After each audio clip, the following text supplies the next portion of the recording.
This is Karen Kerrigan with the Small Business and Entrepreneurship Council on the set of Growth Without Barriers. I'm with Andrew Sherman, our longtime co-host, and Jen Kuhn with AT&T, and we're so grateful for your sponsorship, long-term sponsorship, 5 years, 6 years now, yes, of the Growth Without Barriers webcast. And it's really, it's been really exciting over these past 5 or 6 years to watch not only how we delivered this content because of broadband and the internet, but also our members, how they've just been benefited so much, and how business is changing so much because of the internet and broadband, in terms of how they operate their businesses, in terms of how they sell now, in terms of how they market using social media, in terms of how they're raising money. I mean, we're very involved with the passage of the Jobs Act, which makes crowd investing, people raising money now online because of broadband and the internet, and it's just amazing. And also using social media to share the content that we're sharing. I mean, I've seen people retweet, links to previous webcasts that we've done, and use social media to get that information out to a much broader audience. But AT&T has been at the center of all of this, and why all of this has happened. So we as a small business organization are very grateful to you.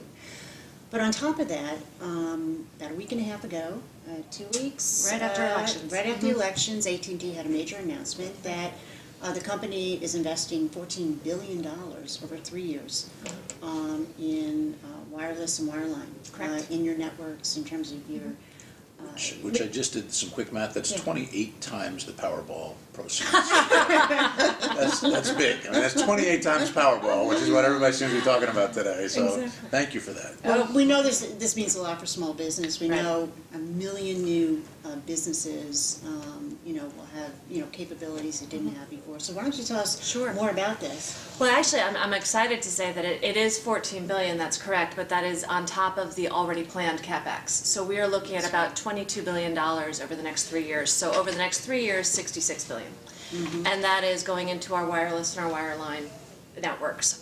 With the $14 billion, which is part of what we've deemed Project VIP, Velocity IP, that is $8 billion going into our wireless network, which will bring LTE coverage to over 300 million consumers, which we know from the small businesses. We know how much they're relying on wireless and mobile to run their businesses, to communicate with their employees, to lower their costs by allowing their employees to be mobile. And then $6 billion will go into the wired line network, which is critically important because the network is one unit. You really can't separate wireless from wireline because it's going to pass, it's going through the air to the towers, down to the fiber in the ground. Every data is passing along the entire network. So you are really only as strong as your weakest link. So that's why it's really important that we invest in the fiber in the ground. One point, when we're looking at the fiber investment, is that it is looking at, we're going to be reaching 75, I think the number is roughly 57 million consumers. And when we talk about consumers, that's small businesses as well. I mean, it's certainly, it's everyone. But we're also looking to reach, because we're bringing fiber to multiple business dwellings, we're actually looking at reaching another million or so businesses through those multiple dwelling units and bringing fiber to there.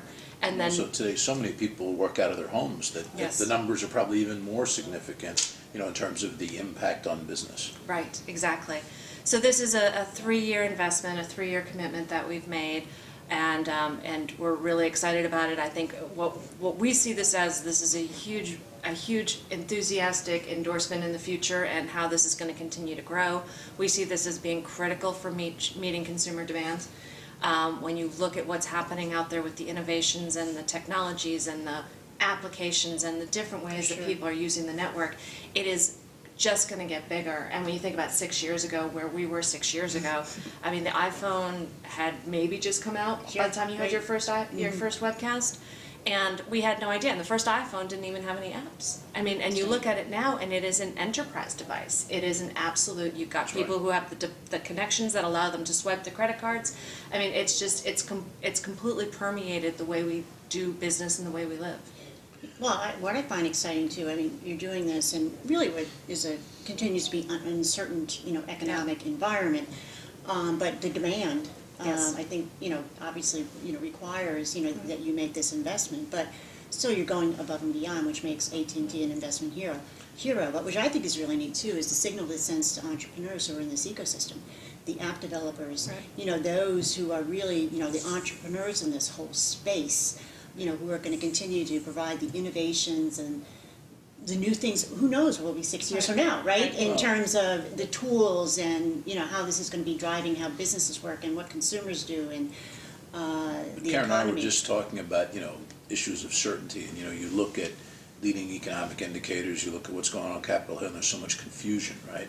But if you look at AT&T's capital investment commitment as a leading economic indicator and say, hey, if AT&T is willing to make a $66 billion all-in investment over the next couple of years, that must mean that they're relatively bullish on, where things are going to go and the users of these networks as they're created. And I'm amending my math, it's now 132 times bigger than Powerball. So thank you for that. The investment part, and which is significant, is one piece of the puzzle. I know also that AT&T, in terms of spectrum, you have 40 spectrum deals that I think you have worked on. Some of those are pending regulatory approval. Where does that come into play? What's happening on the spectrum front in terms of policy that would, encourage more spectrum, to be, or what may not be happening to, encourage more spectrum availability? Well, the one thing, we have closed some deals and we have had some movement on the regulatory front in terms of loosening up more spectrum. That has made us feel a lot more comfortable with the ability to build out, to be able to reach the customers. I mean, 300 million consumers is a big number. Moving forward, we've got incentive auctions that are the FCC and the Congress has approved and told to move forward, and the FCC is doing a NPRM, notice of public rulemaking, on how those auctions should proceed, and that's great for sort of a longer term. That is taking sort of the incentive auctions from the broadcasters and bringing that to the wireless market, which is really important. I think when you're looking at the entire world of spectrum out there, less than 10% roughly is used by mobile carriers right now. So That's if you think about amazing. it, it's amazing. Yeah. The government has a large bit, and the broadcasters have a large bit. So really where I think the policy needs to be right now is focusing on what is the best, most efficient use of the spectrum that is out there. And what's going to drive the economy. The consumers and the businesses drive the economy, not government and broadcast. Precisely, and you have, if you have the spectrum that's not being used to its highest potential, and it's sitting fallow or relatively fallow, that's not helping anybody. So you need to make sure that it's getting into the hands of the people who can not only, purchase it, which is hugely important for the Treasury and hugely important for our own economics, because these auctions bring in a lot of money to the U.S. Treasury, but then they have to be able to build it out. They have to be able to build it out and bring it to their consumers in a quick and expedited way.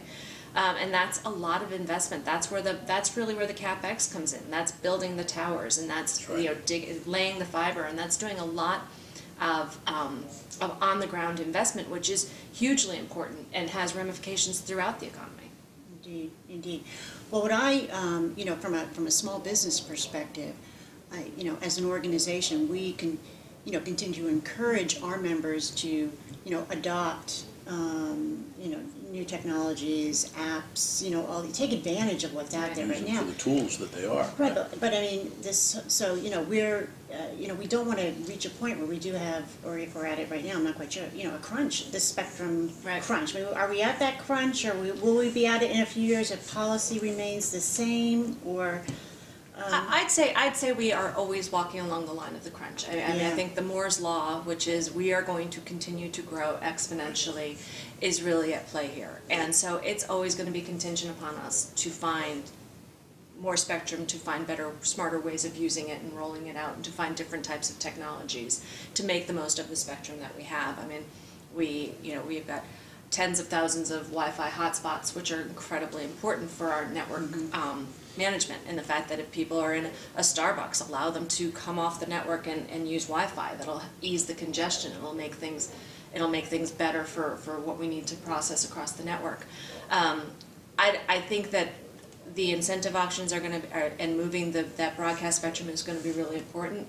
I think that there's going to need to be a much a much stronger focus and being comfortable with secondary market transactions, because we have found that there has been delays, regulatory delays put on what should be a relatively fast process. And if you have two actors, we had a secondary market transaction with Qualcomm last year on an orphan piece of spectrum, and it took a while to move that through. And that's the type of delay that you just can't have, because the technology, the innovation is not slowing down, and you cannot slow it down because the regulatory environment isn't keeping up with it.